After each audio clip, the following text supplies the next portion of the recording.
બાબરકોટની 70 acre reserve ફોરેસ્ટની જમીન અંગે ધારાસભ્યએ પાઠવ્યો પત્ર. જાફરાબાદના બાબરકોટની 70 એકર રિઝર્વ ફોરેસ્ટની જમીન અંગે ધારાસભ્ય હીરા સોલંકીએ વનમંત્રી અર્જુન મોઢવાડિયાને પત્ર પાઠવ્યો હતો.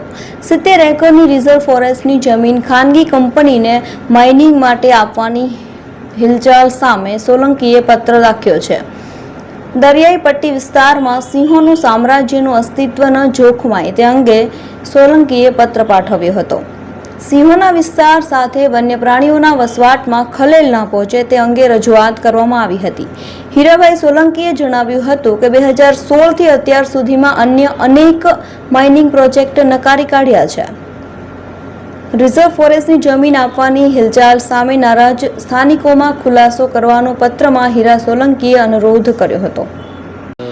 એકચ્યુઅલી જાફરાબાદ તાલુકાનું બાબરકોટ ગામ 70 હેક્ટર જમીન જે ફોરેસ્ટ રિઝર્વ માટે રાખવામાં આવી હતી એ 2 દિવસ પહેલાં મારા ધ્યાન ઉપર આવતા ઘણા બધા લોકોએ રજૂઆત કરી અને આ રિઝર્વ ફોરેસ્ટની જમીન પ્રાઇવેટ કંપનીને માઇનિંગ કરવા માટે મંજૂરી આપી છે એવું ધ્યાન ઉપર આવતા તાત્કાલિક જ મેં અર્જુનભાઈ મોઢવાડિયા સાહેબને વન વિભાગના મંત્રીશ્રીને આ ધ્યાન ઉપર મૂક્યું છે પત્ર લખીને, અને સાચી હકીકત એમને આપી છે કે નથી આપી એ મારા ધ્યાન ઉપર ઓન પેપર કાંઈ આવ્યું છે નહીં.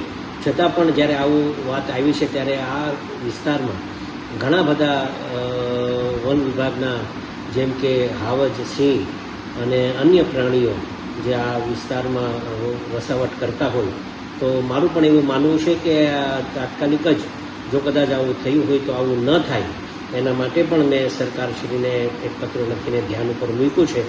જેના કારણે જો આવું થાય તો આ વન પ્રાણીઓ બીજા બધા ગામડાઓમાં વસાવટ થાય અને બીજા બધા વસાવટમાં ગામડાઓમાં જોખમ થાય એના કારણે આ વિસ્તારમાં ઘણા બધા સિંહ અને વન પ્રાણીઓ રહી છે, તો આ લીઝ ન આપે એવી મારી પણ માંગણી છે. અને આ પ્રાઇવેટ કંપનીને આપી છે કે કેમ એ મારા ધ્યાન ઉપર વાસ્તવિકતા નથી આવી, છતાં પણ મેં પત્ર લખી કાઢ્યો છે અને નહીં આપવા માટેની મેં રજૂઆત કરી દીધી છે. Thank you.